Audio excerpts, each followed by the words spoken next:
우리가 하는 게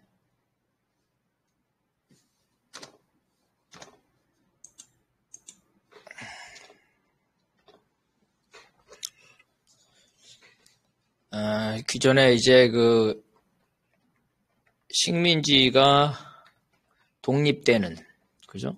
독립되는 혹은 해방되는 이러한 이제 제국주의 이론을 봤고요. 지금 마지막에 우리가 보는 거는 종속이론에서 파생된 겁니다. 파생된 세계체제를 보고 있습니다. 우리 뭐 하고 있는지 잊어버렸어요. 이게 우리 저번 주 쉬지 않았나요, 우리? 예. 이게 그래. 우리 뭐 하고 있었죠? 무슨 제국주의 뭐 이거 하고 있었나요? 그래서 지금 그거 설명하는 거예요. 우리가 하고 있는 부분. 우리가 우리 텍스트로 보게 되면은 제목이 지난번에 그 제국주의 패권인데 오늘 할 차례가 이거 미국에서 실물 팽창과 금융 팽창 및 패권의 이전 이렇게 돼서 만약에 텍스트로 찾으려면은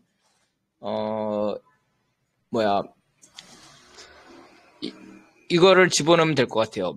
미국에서의 실물 팽창과 금융 팽창 이걸 복사해가지고 찾기에다가 편집해서 찾기에다가 놓고 찾으면 이 해당 부분이 나올 거예요. 어디서 했는지 잘 모르면은.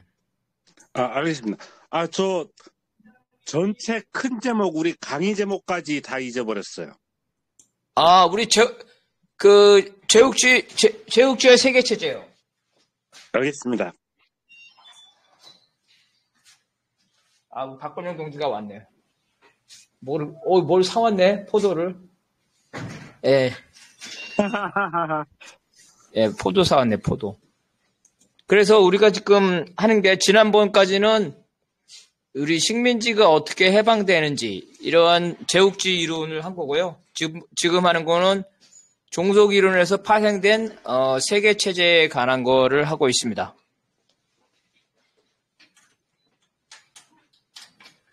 그래서 이 세계 체제에 가는 거는 첫 번째는 16세기부터 자본주의가 시작됐다. 이렇게 보는 거고요. 그래서 이 16세기의 특징은 뭐겠어요? 신대륙이겠죠, 신대륙. 신대륙 발견. 그래서 이때부터 자본주의가 시작됐다는 거죠. 주로 이제 상업자본주의. 그 다음에 산업자본주의. 그 다음에 오늘날 금융자본주의. 이런 식으로 발전돼 와 있다는 거예요. 그러면서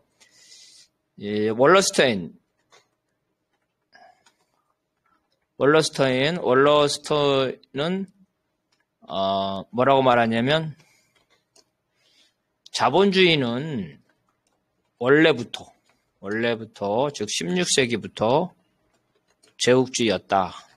이렇게 말하는 거죠.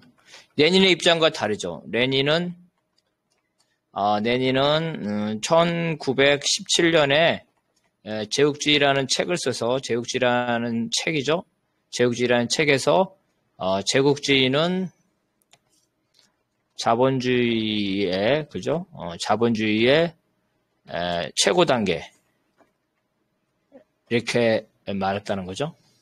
그래서 자본주의가 처음에는 제국주의가 아니었고 이러한 식민지 쟁탈전을 하면서 산업혁명이죠. 산업혁명을 겪은 후 식민지 쟁탈전, 그죠? 이렇게 했을 때 주로 이제 어느냐면 1900년 정도를 기준으로 해서 제국주의가 됐다 이렇게 얘기하고 있는데 원래 시대는 그렇지 않다는 거예요. 자본주의는 16세기부터 원래 제국주의였다 이렇게 주장을 하는 거죠. 그러면은 그 제국주의 16세기부터 그 제국주의는 어떤 제국주의였냐 그래서 살펴보는데 예를 들어서 상업제국주의. 이탈리아 도시죠. 이탈리아 상업도시가 있었고, 그 다음에 네덜란드죠. 네덜란드의 해상무역이 있었고, 그 다음에 산업제국주의. 영국이죠. 영국이 있었고, 그 다음에 영국 이후에는 미국이 있었고, 이렇게 제국주의들이 16세기에서부터 있었다는 겁니다. 그런데 이제 아리기는 그럼 이러한 제국주의죠. 이탈리아, 네덜란드, 영국, 미국의 이러한 제국주의 패권이죠. 제국주의 패권이 어떻게 형성되고 그리고 쇠퇴하고 이전했는지 이거를 보는 거예요. 그래서 아리기는 뭘 보냐면은 제국주의의 패권, 그죠? 패권을 논점으로 한다. 그러니까 우리가 지금까지 한 건 뭐예요? 지금까지의 어떤 식민지 해방하고 다르죠? 식민지 해방과 다른 관점이다. 그래서 우리가 뭐라고 말했냐면은 월러스틴과 아리기는 종속이론에서 출발했지만, 그죠? 연구 대상을 이제 식민지가 아닌 제국주의 패권이죠? 으로 넘어갔다는 것. 특히 미국의 패권이 어떻게 형성됐는지, 그죠? 그리고 어떻게 쇠퇴하는지. 그래서 여기에 대항하는 중국의 패권이죠. 중국의 패권이 어떻게 형성되는지를 살피는 거죠. 그래서 제국주의적인 관점이에요. 그래서 우리가 말하냐면 약간 이거는 이제 그 막스주의에서 일탈했다 그랬죠. 마르크스주의, 사회주의에서 일탈했다. 왜? 이건 그죠? 제국주의 국가 관점이죠. 우리 미국이 패권을 어떻게 형성했고 어떻게 쇠퇴하고 중국이 어떻게 올라가고 이런 강대국적 관점에 있기 때문에 마르크스주의에서 일탈했다는 거예요. 그러면 아리기는 패권을 어떻게 봤냐? 그러면 아리기의 패권 형성, 그죠? 과 쇠퇴. 어떻게 봤냐면 아리기는 첫 번째는 실물경제죠. 실물경제의 팽창이 되죠. 실물경제가 팽창하면 거기에 따라서 금융이죠. 금융경제가 팽창하고, 그죠? 그리고 금융경제가 팽창하면서 실물경제가 쇠퇴하고, 그죠? 이러면서 또 금융경제가 어때요? 거품이죠. 거품이 붕괴되면서 결국은 패권을 상실한다 이런 거죠. 그래서 이 금융경제가 팽창하는 것은 실물경제의 쇠퇴의 징후이다 이렇게 얘기하는 거예요. 그래서 금융경제가 팽창한다는 것은 어느 나라에서 금융경제가 팽창한다는 것은 실물경제의 쇠퇴, 즉 패권이 지고 있다 이거죠. 그래서 오늘날로 비교하면 현재 미국의 달러 경제죠. 달러 경제, 즉 금융이 과도하게 팽창하는 것은 미국 실물 경제가 쇠퇴하고 더 나아가 이제 미국의 이런 경제적 패권이 쇠퇴한다. 그럼 반대로 중국은 현재 실물 경제, 그죠? 중국이 수출을 많이 하잖아요. 실물 경제가 팽창하고 있어. 팽창하고 있다. 그래서 이거는 이제 새로운 패권의 등장이죠. 새로운 패권의 등장. 그죠? 실물 경제가, 중국은 아직 금융 경제는 아직 안 나라죠. 실물 경제가 팽창하고 있어요. 새로운 패권의 등장이다. 이렇게 보는 거고요. 그래서 우리는 지금까지 그러면 어떻게 구체적으로 이탈리아 상업도시, 그 다음에 네덜란드, 영국이 그죠? 패권, 즉 실물 경제와 금융 경제의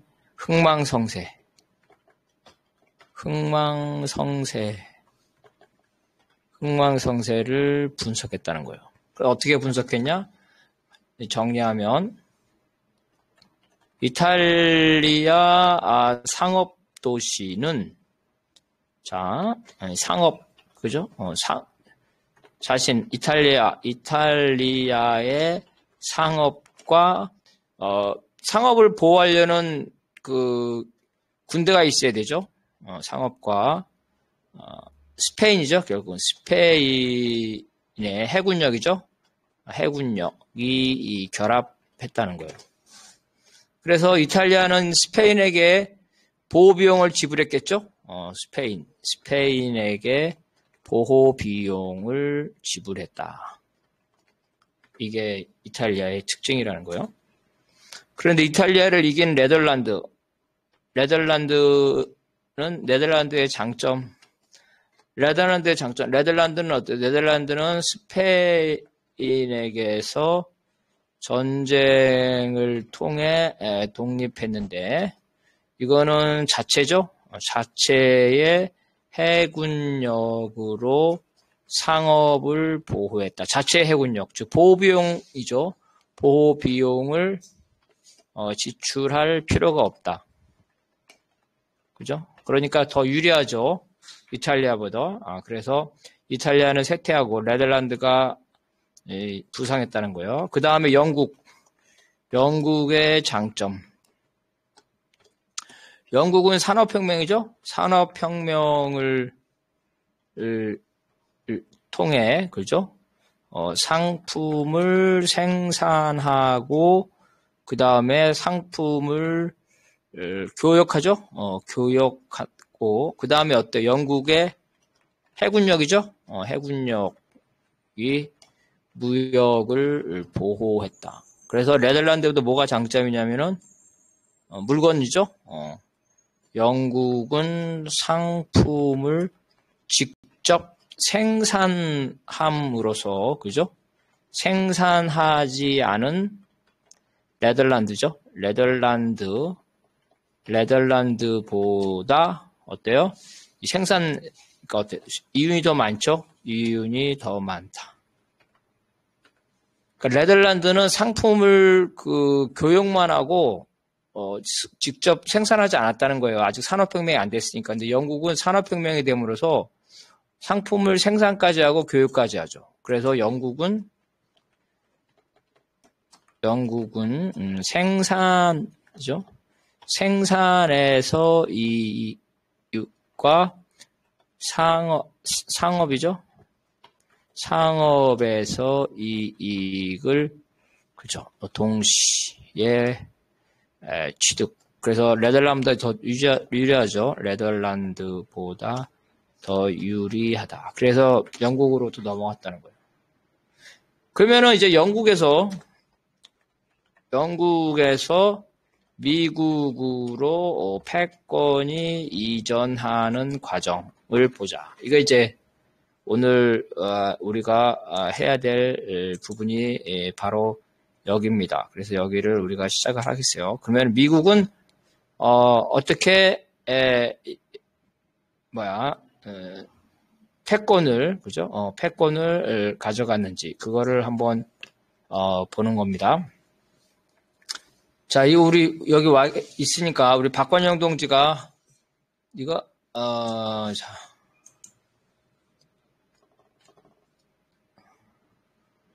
저기 하기 전에 질문이 있습니다. 예, 질문해 보세요. 아까 그 각 나라의 패권 이전 요거는 뭐 아리기가 한 얘기인가요? 누가 한 얘기인가요? 아리기. 아, 알겠습니다. 예. 자, 박관영 동지가 이거 한번 읽어봅시다. 미국은 1차 세계대전까지 경상학자로 영국에 대한 부채를 상환했다. 1차 대전 후 미국은 구수물자 수출로 영국에 대해 채권국이 되었으며 영국은 미국에 대한 채무를 독일로 배상금으로 갚으려고 했다.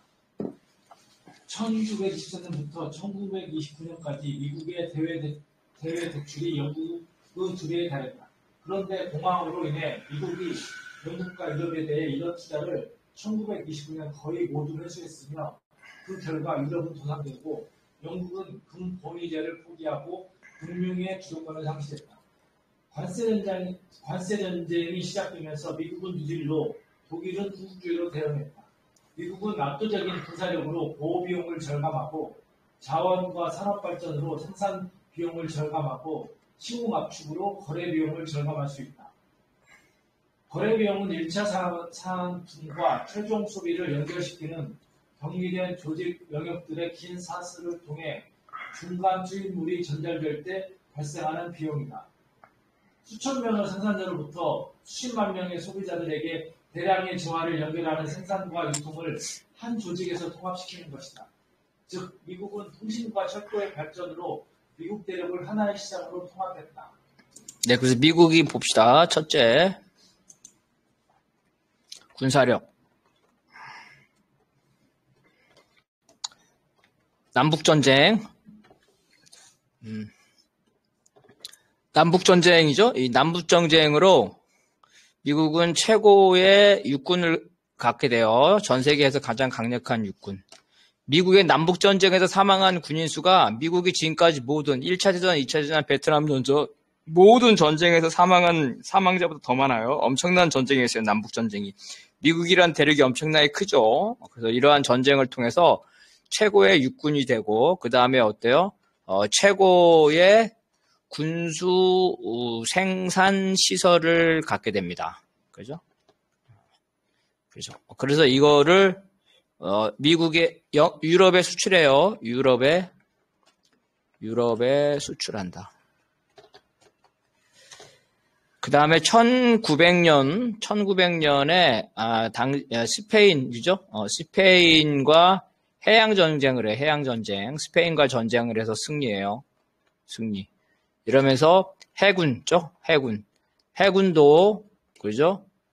세계 최고 수준에 도달한다. 이렇게 되는 거예요. 그리고 1900년도 되면 미국은 스스로 그죠? 스스로 필요한 소비죠. 소비량을 넘는 과잉 생산을 하게 됩니다. 그래서 과잉 생산을 그것도 해외 시장이 필요하겠죠? 해외 시장이 필요하게 된다. 해외 시장이 필요하게. 즉 무역으로 나가게 된다는 거예요. 그래서 1차 대전 때 어때요? 미국은 주로 군수 상품을 유럽에 수출하니까 어때요? 수출해서 무역 흑자가 되겠죠? 무역 흑자, 돈을 벌었다는 거예요. 돈을 벌어서 그 돈으로 영국에 대한 부채를 갚았다는 거예요. 영국한테 돈을 빌려야죠. 왜냐면 남북 전쟁도 있고 미국이 신생국이었기 때문에 영국으로부터 식민지 모국으로 또 돈을 많이 빌려왔는데 1차 대전 무렵에 다 갚았다는 거예요. 그래서 이제 미국이 물건을 많이 팔죠. 그런데 전쟁 때는 어때요? 전쟁 때는 외상으로 무기를 수입하죠. 그죠? 지금 어때요? 우크라이나 봐, 우크라이나야. 우크라이나. 다 우크라이나 외상으로 무기를 수입하잖아요. 무기를 수입한다.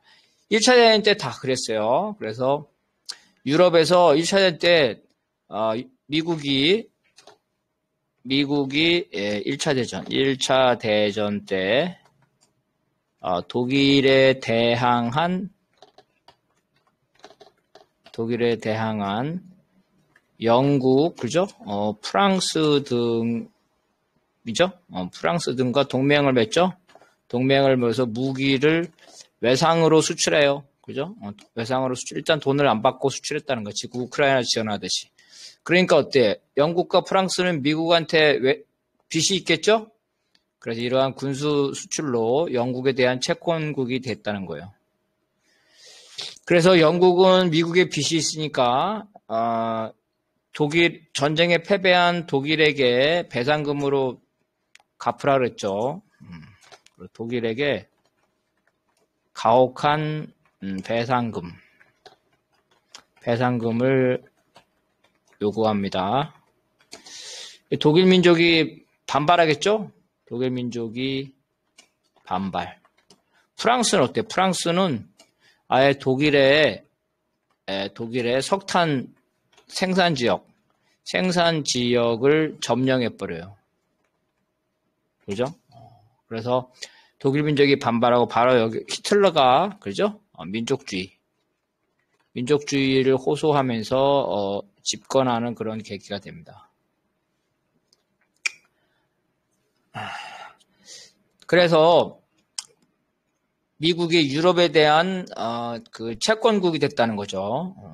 미국 자본이 유럽으로 많이 넘어갔어요. 그런데 대공황이 오죠. 대공황 시기에 유럽에 있던 미국의 자본이 철수하죠. 철수하면서 유럽이 큰 타격을 받고 이 영국은 근본이제, 즉 금융 패권이죠. 금융 패권, 주도권을 상실했습니다. 그래서 대공황 때 독일이죠. 독일이 가장 큰 피해를 봐. 왜? 배상금 문제가 경제가 어려운데 배상금까지 줘야 돼요. 큰 피해를 봐. 이러면서 히틀러가, 그죠? 약진에서 선거를 통한 수상이 되죠. 이런 관점이 돼요. 그래서 2차 대전에 그 동기가 된다는 거예요. 그래서 미국은 1차 대전과 2차 대전을 통해서 이제 영국을 능가하는 세계 최고의 강력한 국가가 되죠. 그래서 군사력, 그렇죠. 미국이 1차 대전에서도 영국과 유럽을 구해주고 2차 대전에서도 영국과 유럽을 구해줬죠. 엄청난 이러한 군사력. 그 다음에 미국은 거대한 대륙이죠. 그래서 자원이죠. 영국이나 프랑스는 조그만 나라죠.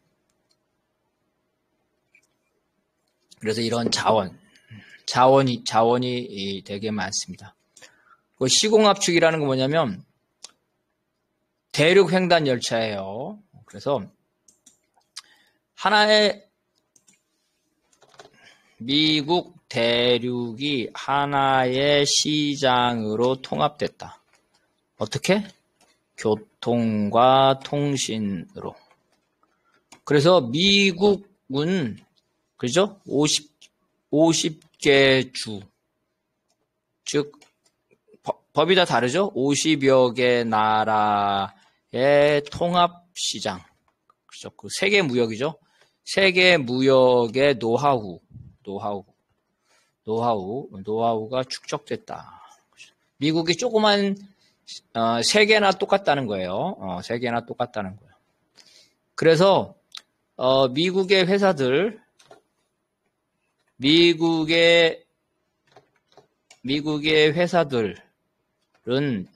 대기업이겠죠. 회사들은 미국 대륙에 걸쳐서, 그죠? 생산과 소비를 통합하는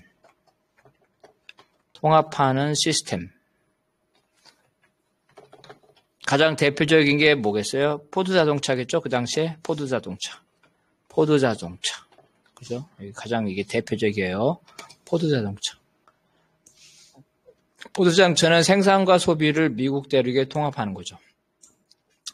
그래서 세계 무역에 관한 노하우가 되면서 바로 미국 대륙이 하나의 시장으로 통합되고 바로 이런 노하우를 통해서 세계 시장으로 진출하는 거예요. 그래서 미국은 보세요. 미국의 서부서부터 동부까지 엄청난 대륙이죠. 그래서 서부에서 동부로 무역이 되는 거는 마치 미국 입장에서는 유럽이죠. 유럽. 서부에서는 서부와 동부가 각각 유럽과 아시아에 접하기 때문에